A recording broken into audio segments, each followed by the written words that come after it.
News కు స్వాగతం. ముఖ్యాంశాలు.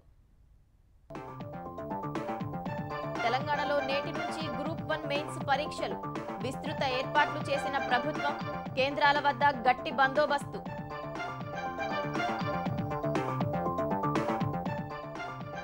సియోల్లో తెలంగాణ ప్రతినిధుల బృందం. నేడు నదుల పునరుజ్జీవన ప్రాజెక్టుల పరిశీలన. 3 రోజుల పాటు అధ్యయనం.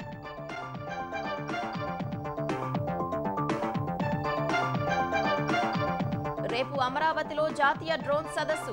దేశ విదేశాల్లోని నిపుణులకు ఆహ్వానం. విజయవాడ పున్నమి ఘాట్లో భారీ ప్రదర్శనకు ఏర్పాట్లు.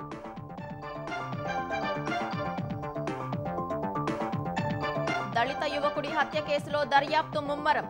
మాజీ మంత్రి విశ్వరూప్ తనయుడే ప్రధాన నిందితుడని అనుమానం. గాలిస్తున్న పోలీసు బృందాలు. కశ్మీర్లో పేట్రేగిన ఉగ్రవాదులు. ముష్కరుల దాడిలో వైద్యుడు సహా 7గురి మృతి. బాధ్యులను కఠినంగా శిక్షిస్తామన్న కేంద్ర హోంమంత్రి అమిత్ షా.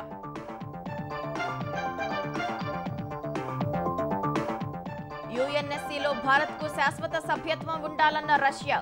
మెజారిటీ ప్రజలకు ప్రాతినిధ్యం ఉండాలన్న సెర్గీ లావ్రోవ్. బ్రెజిల్, ఆఫ్రికా దేశాలకు మద్దతు. హెజ్బొల్లా ఆర్థిక మూలాలపై ఇజ్రాయెల్ గురి. అల్ఖద్ అల్ హసన్ సంస్థ స్థావరాలపై దాడులకు సన్నద్ధం. సమీప ప్రాంత ప్రజలను అప్రమత్తం చేసిన ఐడిఎఫ్.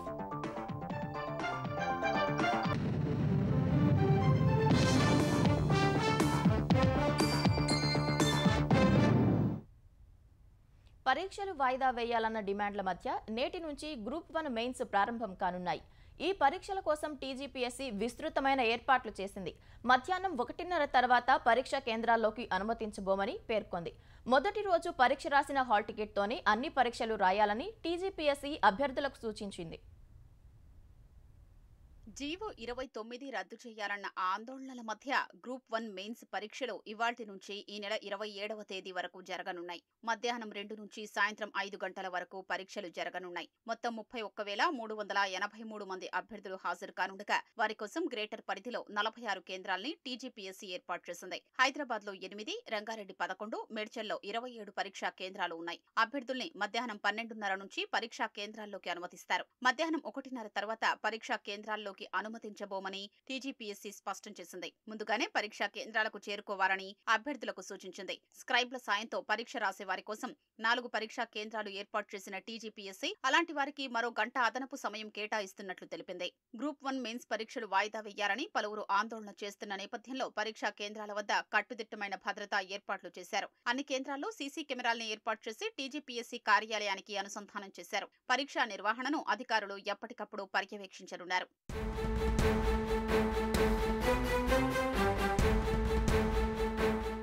563 గ్రూప్ 1 పోస్టుల కోసం నిర్వహిస్తున్న మెయిన్స్ పరీక్షల వేళ అభ్యర్థులకు ఎలాంటి ఆటంకం కలగకుండా చూడాలని భావిస్తున్న టీజీపీఎస్సీ పరీక్షా కేంద్రాల్లో బయోమెట్రిక్ విధానాన్ని పగడ్బందీగా అమలు చేయాలని అధికారుల్ని ఆదేశించింది. బయోమెట్రిక్ పూర్తయ్యే వరకు ఎవరూ బయటకు వెళ్లడానికి వీల్లేదని స్పష్టం చేసింది. అభ్యర్థులు తొలి రోజు ఉపయోగించిన హాల్ టికెట్ చివరి పరీక్ష వరకు సరిపోతుందని టీజీపీఎస్సీ పేర్కొంది. అభ్యర్థులు హాల్ టికెట్లు, ప్రశ్నాపత్రాల్ని నియామకాలు పూర్తయ్యే వరకు భద్రపర్చుకోవాలని సూచించింది. పరీక్షల సమయంలో ఇన్విజిలేటర్లు నియమ నిబంధనల్ని తూచా తప్పకుండా పాటించాలని టీజీపీఎస్సీ ఆదేశించింది. అభ్యర్థులు బ్లాక్ లేదా blue pen, pencil, rubber, hall ticket మాత్రమే తెచ్చుకోవాలని సూచించింది. హాల్ టికెట్ తో పాటు ప్రభుత్వం ధృవీకరించిన ఏదైనా ఫోటో గుర్తింపు కార్డు పరిశీలించిన తర్వాతే అభ్యర్థుల్ని పరీక్షా కేంద్రాలకు అనుమతిస్తారు. ఎలక్ట్రానిక్ గ్యాడ్జెట్లను పరీక్షా కేంద్రాలకు అనుమతించబోమని టీజీపీఎస్సీ స్పష్టం చేసింది. తెలంగాణ రాష్ట్ర గవర్నర్ జిష్ణుదేవ్ వర్మతో నేడు బీసీ కమిషన్ చైర్మన్ సభ్యులు సమావేశం కానున్నారు. ఉదయం 11:15 BC commission chairman G Niranjan, సభ్యులు రాపోలు జయప్రకాష్, టి సురేందర్ బాలలక్ష్మి గవర్నర్తో భేటీ కానున్నారు. త్వరలో చేపట్టనున్న కుల సర్వే గురించి గవర్నర్కు వివరించనున్నారు. ఈ నెల 28 నుంచి బీసీ కమిషన్ నిర్వహించనున్న బహిరంగ విచారణ షెడ్యూల్ను వివరించనున్నారు. స్థానిక సంస్థల్లో బీసీ రిజర్వేషన్లు ఖరారు చేసేందుకు తెలంగాణలో సమగ్ర కుటుంబ సర్వే జరగనుంది.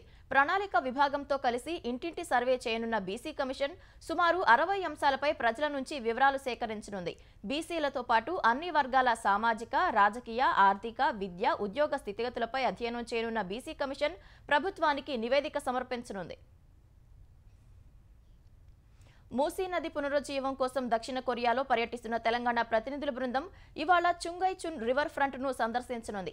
అక్కడి అధికారులతో సమావేశమై వివరాలు తెలుసుకోనుంది. హన్ రివర్ ఫ్రంట్ ను పరిశీలిస్తుంది. తర్వాత హన్ రివర్ ఫ్రంట్ ప్రాజెక్టు నిర్వాసితుల కోసం ఏర్పాటు చేసిన పునరావాస ప్రాంతాన్ని తెలంగాణ ప్రతినిధుల బృందం పరిశీలిస్తుంది. ఈ నెల 23న సంగ్డో పట్టణాన్ని, కొరియన్ స్పోర్ట్స్ యూనివర్సిటీని ఈ బృందం సందర్శిస్తుంది. ఒలింపిక్స్ లో కొరియన్ క్రీడా యూనివర్సిటీలో శిక్షణ పొందిన క్రీడాకారులు సత్తా చాటారు. తెలంగాణలోనూ యంగ్ ఇండియా స్పోర్ట్స్ యూనివర్సిటీని ఏర్పాటు చేయాలని కాంగ్రెస్ ప్రభుత్వం కసరత్తు చేస్తుంది. ఈ నెల 24న సంగ్డో పట్టణంలోని కమాండ్ కంట్రోల్ సెంటర్ ను బృందం సందర్శిస్తుంది. పట్టణంలో పరిపాలన నిర్వహణపై మేయర్తో తెలంగాణ బృందం సమావేశం కానుంది. కృష్ణా నదీ తీరంలోని డ్రోన్ షో నిర్వహణకు ముమ్మరంగా ఏర్పాట్లు జరుగుతున్నాయి. 5500 డ్రోన్లతో పున్నమి ఘాట్లో డ్రోన్ షో జరగనుంది. మంగళవారం సాయంత్రం జరిగే ఈ ప్రదర్శనను సీఎం చంద్రబాబు నాయుడుతో పాటు కేంద్ర, రాష్ట్ర మంత్రులు తిలకించనున్నారు. ప్రజల కోసం భారీ డిజిటల్ తెరలను ఏర్పాటు చేస్తున్నారు.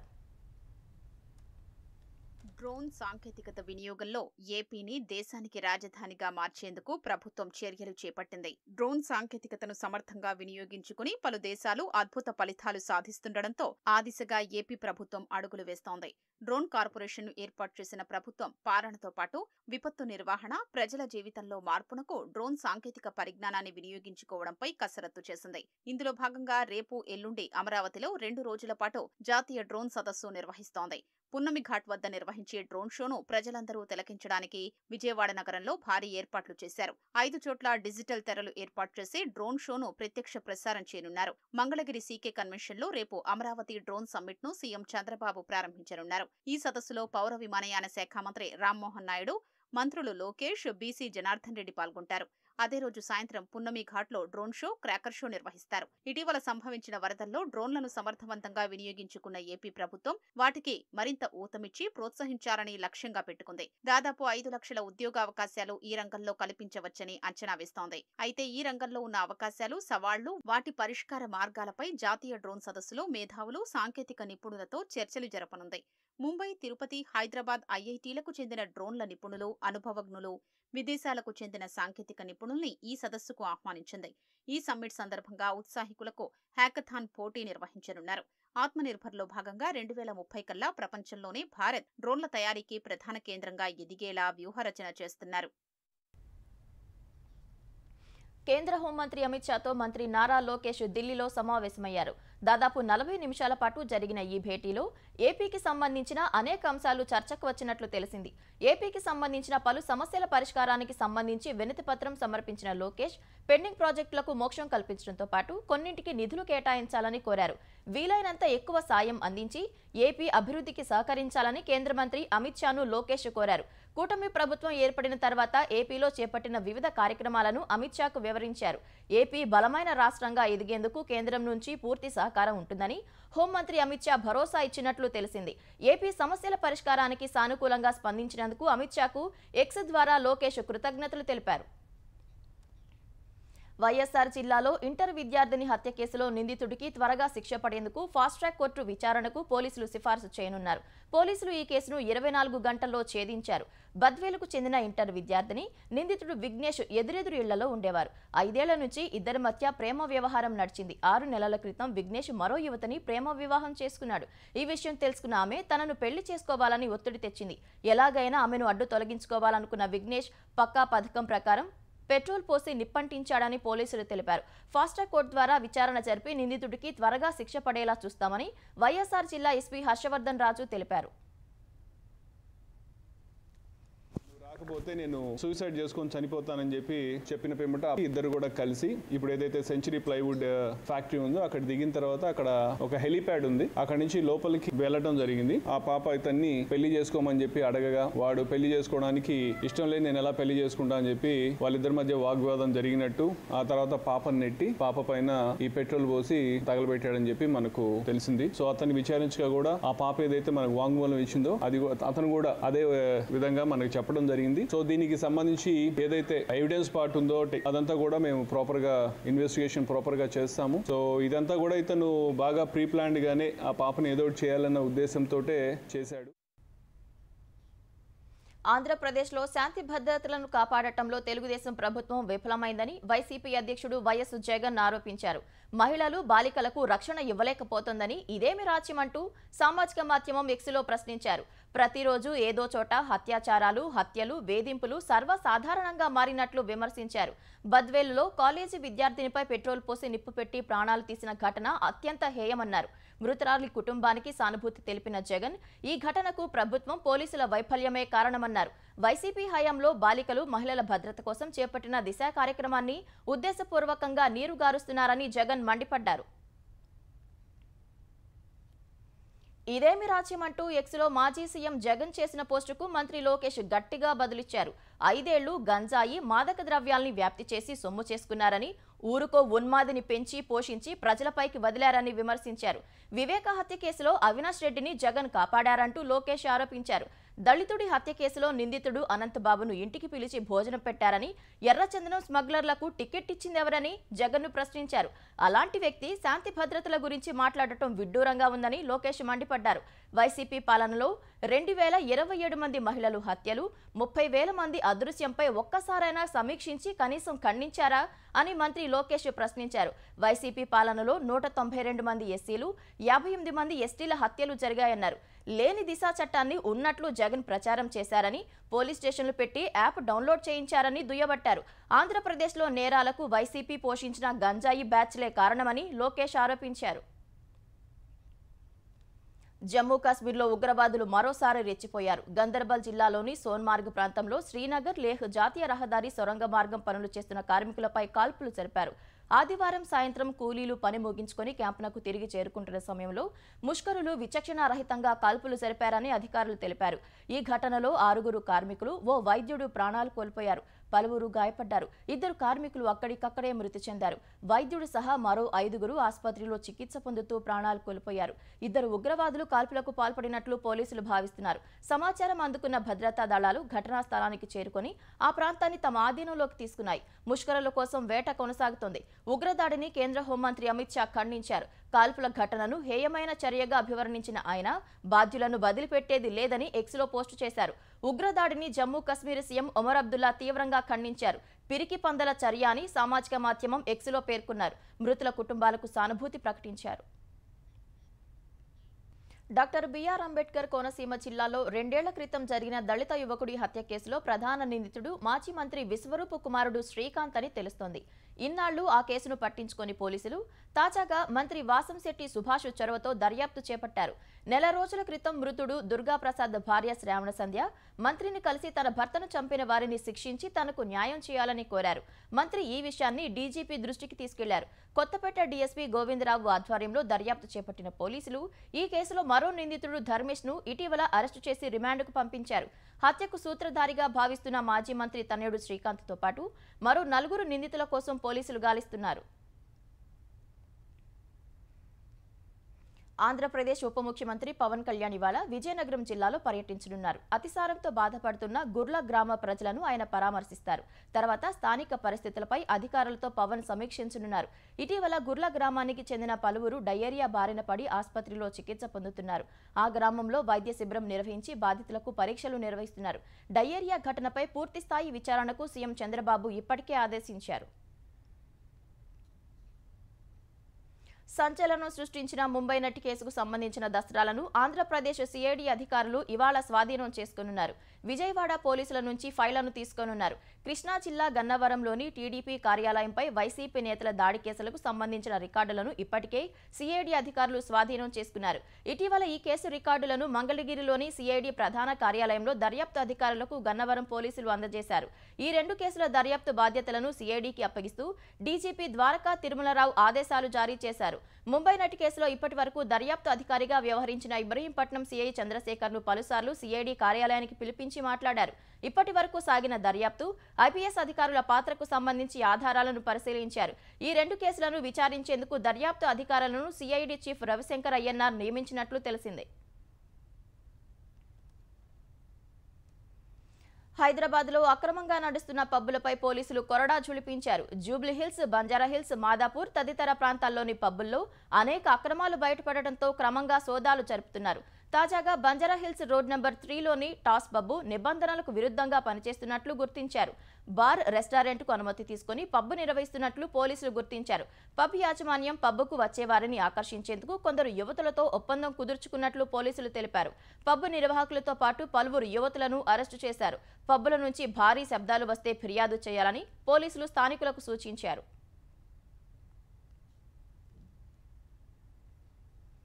తూర్పు తీర రాష్ట్రాలకు మరో తుపాను గండం పొంచి ఉంది. బంగాళాఖాతంలో నేడు అల్పపీడనం ఏర్పడనుందని వాతావరణ శాఖ తెలిపింది.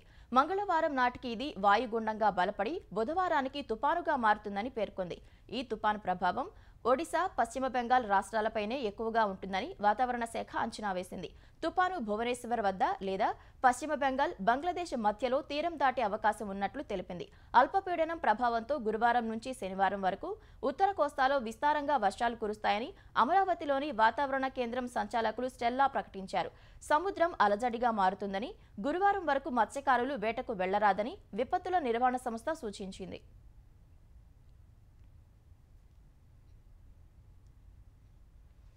అధునాతన శాస్త్ర సాంకేతిక పరిజ్ఞానాన్ని రైతులు అందిపుచ్చుకుంటే అద్భుతాలు ఆవిష్కృతమవుతాయని మాజీ ఉపరాష్ట్రపతి వెంకయ్యనాయుడు అన్నారు. విద్యావంతులు సాగు వైపు దృష్టి సారించాలని సూచించారు. రైతు నేస్తం వ్యవసాయ మాసపత్రిక 20వ వార్షికోత్సవం సందర్భంగా కృష్ణా జిల్లా ఉంగుటూరు మండలం ఆత్కూరు స్వర్ణ భారత్ ట్రస్ట్ ఆవరణలో ఏర్పాటు చేసిన కార్యక్రమంలో వెంకయ్యనాయుడు పాల్గొన్నారు. ఆంధ్ర, తెలంగాణలో ప్రకృతి సేద్యం చేస్తున్న 20 మంది రైతులకు రైతు నేస్తం అవార్డులు ప్రదానం చేశారు. రైతు సాధికార సంస్థకు జీవిత సాఫల్య పురస్కారం అందజేశారు. వ్యవసాయం భారతీయ సంస్కృతిలో అంతర్భాగమని వెంకయ్యనాయుడు అన్నారు. మన భారతీయ సంస్కృతి అంతర్భాగం. కరోనా సమయంలో అన్ని రంగాలు దెబ్బతిన్నాయి. అయినా కష్టాలను, నష్టాలను ఎదుర్కొని మంచిగా ఉత్పత్తిని పెంచిన ఏకైక రంగం వ్యవసాయ రంగం. వ్యవసాయానికి విజ్ఞానం మరింత చేరువు కావాలని నా కోరిక. స్వర్గీయ రామోజీరావు గారు ప్రారంభించిన అన్నదాత కార్యక్రమం ఎంతో రైతుల్లో చైతన్యాన్ని కలిగించింది. చదువుకున్న వాళ్ళు కూడా పల్లెపాట పట్టాలి, వ్యవసాయానికి ప్రాధాన్యత ఇవ్వాలి, ఆ రంగంలో తమదైన కర్తవ్యాన్ని నిర్వహించాల్సిన అవసరం ఎంతో ఉంది. లెబనాన్లో హెజ్బొల్లా అగ్రనేతలు స్థావరాలు లక్ష్యంగా దాడులు చేస్తున్న ఇజ్రాయెల్ మిలిటెంట్ సంస్థ ఆర్థిక మూలాలపై గురిపెట్టింది. హెజ్బొల్లాకు నిధులు సమకూర్చే అల్కడ్ అల్హసన్ సంస్థపై దాడులు చేయనుంది. ఈ మేరకు ఇజ్రాయెల్ ఓ ప్రకటన చేసింది. ఆ సంస్థ కార్యాలయాలకు సమీపంలోని ప్రజలను అప్రమత్తం చేసిన ఐడిఎఫ్ ఇళ్లు ఖాళీ చేసి వెళ్లాలని సూచించింది. హెజ్బొల్లాకు నిధులు సమకూర్చే అల్కడ్ అల్హసన్ సంస్థపై అమెరికా, సౌదీ అరేబియా ఆంక్షలు విధించాయి. మరోవైపు ఉత్తర గాజాలో శని, ఆదివారాల్లో ఇజ్రాయెల్ జరిపిన దాడుల్లో 87 మంది మృతి చెందినట్లు పాలస్తీనా ఆరోగ్య శాఖ తెలిపింది. బీత్ లాహియా పట్టణంలో ఐడిఎఫ్ దాడుల్లో 40 మంది గాయపడ్డారని పేర్కొంది. ఐక్యరాజ్య సమితి భద్రతా మండలి యుఎన్ఎస్సీలో శాశ్వత సభ్యత్వం పొందే విషయంలో భారత్కు రష్యా మరోసారి మద్దతుగా నిలిచింది. భారత్, బ్రెజిల్తో పాటు ఆఫ్రికా దేశాలకు ఐక్యరాజ్య సమితి భద్రతా మండలిలో శాశ్వత సభ్యత్వం ఉండాలని రష్యా విదేశాంగ మంత్రి సెర్గీ లావ్రోవ్ పేర్కొన్నారు. మెజారిటీ వర్గానికి ప్రాతినిధ్యం ఉండేలా చూసుకోవడం ఎంతో అవసరమని స్పష్టం చేశారు. స్థానిక మీడియా సంస్థకు ఇంటర్వ్యూ ఇచ్చిన ఆయన ఈ మేరకు పేర్కొన్నారు. ఐరాస భద్రతా మండలిలో సంస్కరణలు అవసరమని భారత్ ఎప్పటి నుంచో వాదిస్తోంది. సమకాలీన భౌగోళిక రాజకీయ పరిణామాలను ఐరాసాలో ప్రతిబింబించడం లేదని ఉద్ఘాటిస్తోంది. అమెరికా అధ్యక్షుడు జో బైడెన్, ఫ్రాన్స్ అధ్యక్షుడు ఇమ్మాన్యుయల్ మేక్రాన్లు ఇప్పటికే భారత్కు మద్దతుగా నిలవగా బ్రిటన్ ప్రధాని కీర్ స్టార్మర్ కూడా ప్రాతినిధ్యం ఉండాల్సిందేనని అన్నారు. ప్రస్తుతం భద్రతా మండలిలో అమెరికా, బ్రిటన్, ఫ్రాన్స్, రష్యా, చైనాలు శాశ్వత సభ్యదేశాలుగా ఉన్నాయి. యుఎన్ఎస్సీలో భారత ప్రాతినిధ్యం కోసం ప్రపంచ దేశాల నుంచి మద్దతు పెరుగుతుండగా కేవలం చైనా మాత్రం దీన్ని వ్యతిరేకిస్తోంది. ఖలిస్తానీ ఉగ్రవాది నిజ్జర్ హత్య ఉదంతంలో తన పాత్ర లేదని కెనడా బహిష్కరించిన భారత హైకమిషనర్ సంజయ్ కుమార్ వర్మ స్పష్టం చేశారు. ఈ కేసులో తన పాత్ర ఉందని కెనడా సర్కార్ ఆరోపణలు చేస్తున్నప్పటికీ ఎలాంటి ఆధారాలు సమర్పించలేదని చెప్పారు. ఇది పూర్తిగా రాజకీయ ప్రేరేపితమని, నిజ్జర్ హత్యతో తనకు అసలు సంబంధం లేదని సిటీవీ ముఖాముఖిలో తెలిపారు. కెనడాలో సిక్కు వేర్పాటువాదులను భారత ప్రభుత్వం లక్ష్యంగా చేసుకుంటుందని ట్రూడో సర్కారు చేసిన ఆరోపణలను సంజయ్ కుమార్ వర్మ తోసిపుచ్చారు. సిక్కు వేర్పాటువాదుల సమాచారాన్ని రాయబారులు పనులు ఇండియాకు అందిస్తే పలు క్రిమినల్ గ్యాంగుల ద్వారా భారత్ వారిని చంపేస్తుందని కెనడా ఆరోపించింది. ఈ ఆరోపణలను కూడా సంజయ్ వర్మ ఖండించారు. కెనడాలో భారత హైకమిషనర్గా తాను ఎప్పుడూ అలాంటి పనులు చేయలేదన్నారు. భారత్ ఏ తరహా చర్య తీసుకున్నా అది బహిరంగంగానే జరిగిందని స్పష్టం చేశారు. నిజ్జర్ హత్య కేసులో భారత హైకమిషనర్ సహా పలువురు దౌత్యవేత్తలను కెనడా ప్రభుత్వం అనుమానితులుగా పేర్కొనడంపై ఇటీవల విదేశాంగ శాఖ తీవ్రంగా స్పందించింది. 6 కెనడా దౌత్యవేత్తలను దేశం నుంచి బహిష్కరించింది. దీనికి ప్రతిగా కెనడా ప్రభుత్వం భారత హైకమిషనర్ సంజయ్ వర్మ సహా 6 దౌత్యవేత్తలను బహిష్కరించింది. మెక్సికో నౌకాదళం పెద్ద ఎత్తున మాదక ద్రవ్యాలను పట్టుకుంది. సుమారు 8,300 కిలోల డ్రగ్స్ ను స్వాధీనం చేసుకుంది. వాటి విలువ అంతర్జాతీయ మార్కెట్లో ఏకంగా 8,200 కోట్లు ఉంటుందని సమాచారం. పసిఫిక్ మహాసముద్ర తీరం నుంచి అక్రమంగా డ్రగ్స్ తరలిస్తున్న 23 మందిని మెక్సికన్ నేవీ అదుపులోకి తీసుకుంది. రేవు పట్టణమైన లజారో కెర్డెనస్ కు సమీపంలోని తీరం నుంచి మాదక ద్రవ్యాలను 5 చిన్న బోట్లు ఒక సెమీ సబ్మెర్సిబుల్లో తరలిస్తున్నట్లు మెక్సికన్ నేవీకి సమాచారం అందింది. వెంటనే హెలికాప్టర్లతో ఆ బోట్లను వెంటాడి మాదక ద్రవ్యాలను పట్టుకుంది. కాంగ్రెస్, సమాజ్వాదీ పార్టీలు బంధుప్రీతి, బుజ్జగింపు రాజకీయాలు చేస్తున్నాయని ప్రధాని మోదీ ఆరోపించారు. ఆదివారం తాను ప్రాతినిధ్యం వహిస్తున్న వారణాసిలో 6,700 కోట్లతో చేపట్టిన అభివృద్ధి కార్యక్రమాలను ప్రారంభించారు. తర్వాత మాట్లాడిన ప్రధాని మోదీ 10 ఏళ్ల క్రితం వారణాసిలో అవినీతి, కుంభకోణాలే ముఖ్యాంశాలుగా ఉండేవని, ప్రస్తుతం పరిస్థితి మారిపోయిందన్నారు. కాశీ అభివృద్ధికి ఆమడ దూరం ఉండటానికి కారణం ఉత్తరప్రదేశ్ను సుదీర్ఘకాలం పాలించిన వారేనని ఆరోపించారు. ఎస్పీ, కాంగ్రెస్కు వారణాసి అభివృద్ధి ముఖ్యం కాదన్న మోదీ భవిష్యత్తులోనూ వారు వారణాసికి ప్రాతినిధ్యం ఇవ్వరని విమర్శించారు. కానీ బీజేపీ సర్కార్ సబ్కా వికాస్ లక్ష్యంగా పనిచేస్తోందన్నారు. ఉద్యోగ అవకాశాలు కల్పించడంతో పాటు కొత్తగా రహదారులు, విమానాశ్రయాలు, రైల్వే ట్రాక్లు నిర్మిస్తున్నట్లు మోదీ తెలిపారు. కుటుంబ పార్టీలు యువతకు రాజకీయ అవకాశాలు కల్పించలేదని విమర్శించారు. అందుకే రాజకీయ బ్యాక్గ్రౌండ్ లేని యువత రాజకీయాల్లోకి రావాలని పిలుపునిచ్చారు. 1,00,000 మంది యువత రాజకీయాల్లోకి రావాలని గతంలో ఎర్రకోట సాక్షిగా ఇచ్చిన పిలుపును మరోసారి గుర్తు చేశారు.